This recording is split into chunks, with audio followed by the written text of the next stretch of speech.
I'm Chris Joyce, and this is a movie review.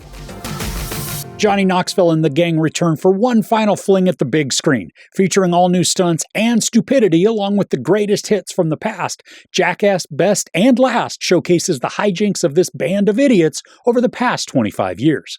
So I'm going to approach this more like a documentary than an actual movie with a narrative function because, quite honestly, this final installment, it isn't anything other than just a huge compilation of new and vintage stunts that are all mashed together in a sort of retrospective farewell. And like so many of the films before it, this stars Johnny Knoxville, Steve-O, Chris Pontius, Wee Man, Dave England, Danger Ehren, Preston Lacy, along with Jasper, Rachel Woflson, Dark Shark, Poopies, and Zach Holmes. There are also appearances from director Jeff Tremaine, longtime producer Spike Jonze, and then we get clips with Bam Margera, Ryan Dunn, Tori Belleci from MythBusters, Walter Hauser, even Brad Pitt. And while a ton of this movie is made up of clips that are either the best of the best or they never aired for whatever reason, we also get to see some new footage that was shot specifically for this last outing. Now, the film opens with a video of Johnny that was never shown on TV or in any film, which also happened to be the clip that basically started the whole series premise off and then catapulted Jackass into the Insanity Hall of Fame.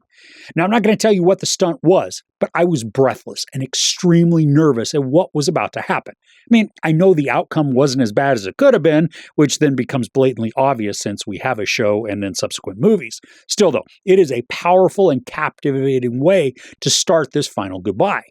And I think that anybody who chooses to watch this, you know exactly what you're in for, which is also why you'd go to see it. The crazy, death-defying antics that are grotesque, painful, extremely dangerous, potentially deadly, and then laugh-out-loud hilarious.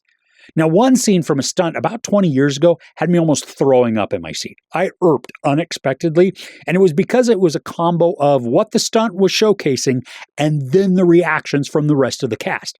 There's a lot of crap-themed pranks throughout this movie, but this one, it was especially heinous. All of the clips are shown somewhat randomly, so there isn't a chronological progression through the years until we arrive at the present. This approach keeps it engaging and also prevents it from feeling as though I could have just stayed home and binged through a bunch of the old episodes, or just watched the series of films and not have to shell out cash at the theater.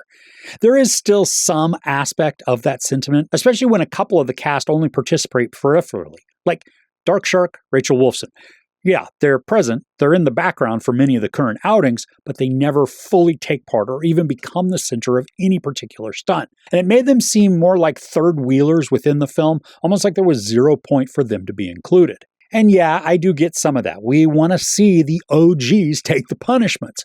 But with that said, relative newcomer Poopy gets to partake in several where he is up close and tortured, taking the punishments for our amusement. Now, I think probably one of the largest highlights of the film is hearing Johnny Knoxville, Steve-O, and Jeff Tremaine talk about the old days and all the trouble that they used to get into. Now, thankfully, many of the stories, they're also complemented by the footage, which were typically cringy, but awesomely funny. I mean, example, after one segment, MTV was forbidden from filming in West Hollywood for something like a decade. Now, that's all the context you get, but the stunt was funny with some very unexpected results. And the pacing for this, it's quick, just thanks to the many, many short segments that are all stitched together. There is kind of a strange vibe, though, which is at least, I think, consistent throughout the entirety of Jackass. It's where the screen goes black for the transitions.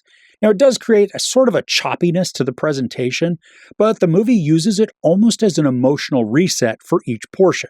Now, maybe things would have been even funnier without any sort of pause in between, but it's not something that ruins the progression or even the enjoyment. And overall, the movie's relatively short at just 92 minutes, but they use every one of those minutes, even through the credits, to show archival footage and then highlights over the past few decades. Now, I'm not sure this is the best of the series, as the name implies, but it is a hilarious and vicariously painful send-off that captures the heart and camaraderie of this special set of friends who pretty much destroy themselves for our enjoyment. The antics are crass and targeted at anybody who has the sense of humor of a 12-year-old boy. There's enough danger and peril to push you to the edge of your seat, and then there's that disgusting angle that perfectly balances horrifyingly grotesque escapades with choke-on-your-drink laughter. If you are a fan of the other films or you just need a 90-minute reprieve from the melancholy of the real world, give this a go. It may not be worth the full price of admission, but it is worth seeing with a crowd just for that group experience. There's no sex, ton of nudity, a bunch of profanity, and then just about every scene is filled with some sort of violence.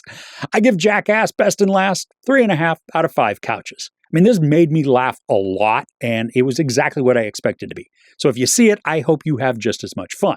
But beware, you also may want to puke at certain points. Okay, who's your favorite cast member, or what stunt over the lifespan has been one of the most memorable to you? Let me know what you think in the comments below. If you enjoyed this review, please give it a like. Also, don't forget to share and subscribe. I'm Chris. This is Movies and Munchies. Thanks for couching with me.